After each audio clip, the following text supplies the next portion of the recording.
Hey there, Faith and Lauren here with Rebel.media. By now, you very likely already watched the truly enraging and disturbing footage of an 18-year-old boy with special needs who was kidnapped and then brutally tortured, a lot of it on camera, by a group of 4 racist black Chicagoans, all of them around the age of 18, we're told. Their live stream video showed them scalping, tying up this boy, gagging him, cutting his clothes, threatening him with a deadly weapon. Now, the $64 million question was, will these 4 18-year-olds be charged with hate crime? We've just learned that yes, all 4 of them are facing several felony charges, and one of them will be hate crime. Lauren, what do you make of it? Well, the thing is, we are still waiting to find out whether it's going to be charged as a hate crime because of race or because this young man has special needs. And that is a huge question, because most people would say, well, these young people were yelling F white people at him while tormenting him. It would be because of race. However, we've got a media, an establishment, a government that are in total denial of the fact that racism against white people does exist. They are desperate to avoid that conversation. So it would seem that they may actually base this off of special needs. So this is a really big question for America. Will America, and quite frankly in this situation, will they address the fact that this was in fact a hate crime against a white person? We'll just have to wait and see. Yeah, and when it comes to the racism against white people, I think that it's been largely manufactured, specifically by BLM. Over the past 3 years, there has not been a race-baiting beat that they have, missed. For me, one of the most interesting parts in watching this truly disturbing just story develop was the initial reaction of the police superintendent who said, and I'm going to quote to you, he called them kids. He said that they make stupid mistakes. I shouldn't call them kids. They're legally adults. Well, yeah, bud. And then he said it was just stupidity. I mean, Lauren, do you remember making stupid mistakes like kidnapping people and scalping them? Oh yeah, totally, all the time. Yeah, we're kids. Everyone remembers at least kidnapping and torturing, your neighbor, putting their head in the toilet and tying them up. No, like what? They make mistakes? Did people react to Dylan Roof like this and say, he's a young person, they make mistakes? No, not in a million years. It would be outrage in the mainstream media. But of course, racism against white people doesn't exist. Or there's this discussion of, does reverse racism exist? No, it's not a thing. It's just racism, people. You don't have to be white to be a racist. And I think that when you have 4 people chanting F white people, that's about as racist as it gets. So the initial reaction was, it's not a hate crime, as we saw from the superintendent. It's nothing to do with race, even though they're chanting F white people. And it's not politically motivated, even though they're saying F Donald Trump.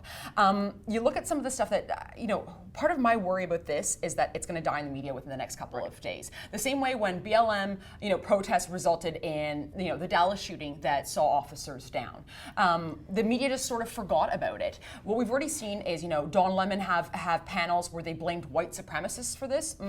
Pardon. NBC journalists come out and saying that, they didn't mean to be criminals.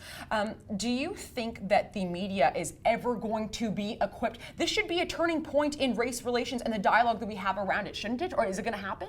This is the same song and dance they do for everything, and I don't know how people haven't recognized it yet. There are so many parallels you can draw between things like Islamic extremism. Nothing to do with race, nothing to do with Black Lives Matter, nothing to do with the religion of peace, nothing to do with Islam, right? Something. This was caused by white supremacists and by Donald Trump. This was caused by the West. This was caused by you being haram, right? It's the same song and dance every damn time. And are people gonna keep falling for it after this? I sure hope not, because this is unacceptable. You know what though? It is because of the West, or at least what's become of the West. For me, it's yes, it's the DNC. Yes, it's our mainstream media. Yes, it's our political establishment. They have crafted so well the strong narrative of the oppressed and the oppressors, and they have dehumanized the white man. They have dehumanized Donald Trump supporters. So that's why when we see this, I, in a way, while I wish this never happened to this young boy, and I cannot imagine what he was thinking when he was sitting in that corner, and on top of everything, the fact that he was special needs, I so wish that there could have been someone there for him during that time. But it's just amazing to me that there's a part of me that says, well, of course, isn't this the culmination of where this narrative would inevitably have gone? You've dehumanized these groups of people, and what happens? They're treated as something subhuman by this particular gang of 4 racist people in Chicago. Precisely. I mean, what did these intellectuals think would happen when they have kids sit down in a classroom and they tell them, you cannot be racist against this group? What did they think would happen? I mean, I don't care that much because it's just words on a screen, but I sit on Twitter all the time and I get so many messages all the time calling me Whitey, Cracker, Mayo, all these different names, and I don't care, but it's all from young kids. And I notice this, it's because it's been normalized. It's almost cool now to be racist. That is a hip, cool thing to do. And any talk of it, you're a white supremacist. Any talk of it, you're a fake news Nazi. You can't talk about the fact that racism against white people is so prevalent and it's systematic almost, as much as Black Lives Matter and all these groups want to pretend it's the other way around. No, if you actually look at the systems, acceptance to university, harder for white people. Acceptance into government jobs, harder for white people. All of these different things, it's quite literally systematic, just factually speaking. Yeah, and yet we'll hear it from the inverse.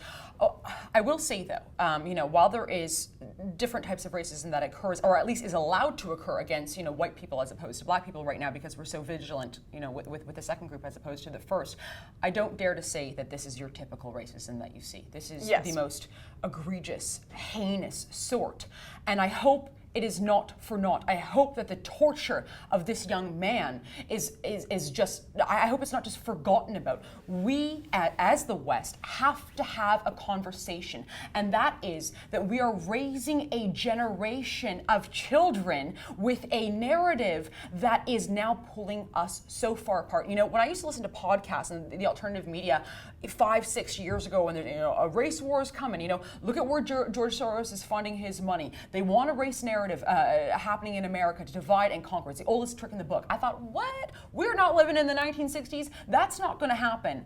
And yet here we are, after 8 years of the first black president. Where the frick is the healing? It hasn't happened. They have manufactured this crisis. And look what's happened. We have 4 young minds that have, they're acting like such depraved criminals. I don't know if you can rehabilitate that. But we don't just have to rehabilitate these 4 people. We have to rehabilitate an entire generation. And it's not like it's gonna get any easier, especially while we're adding more fuel to the fire. We've got a situation where we are bringing in more and more immigrants every day into America, into Europe, into Canada.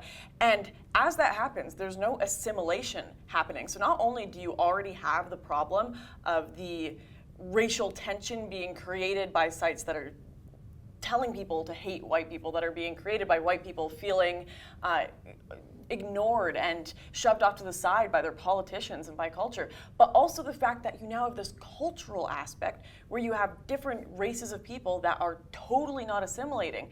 And that has proven to cause racial tensions. So what is going to happen? You're going to see more and more enclaves. You're going to see, it's going to become like a prison where you're going to have groups. I mean, I know this can sound a little bit like an exaggeration, but truly the ideology is going to become more and more tribalistic, as do the cultures and as these enclaves grow and as the media continues to push groups further and further apart. For me, this story has revealed just the hypocritical nature of our entire society right now. I mean, it might seem like a tired example, but I think that we'd be remiss not to mention it. Imagine if it was the inverse, right? Like, just imagine that this was a group of 4 white kids that did this to a black Hillary Clinton supporter and made them, cheer out white people rule, or like F Hillary Clinton, F black people. Like, we wouldn't stop hearing about this for years to come, frankly, as opposed to this, which is going to maybe be a hashtag and then eventually just be forgotten in the collective unconscious of people.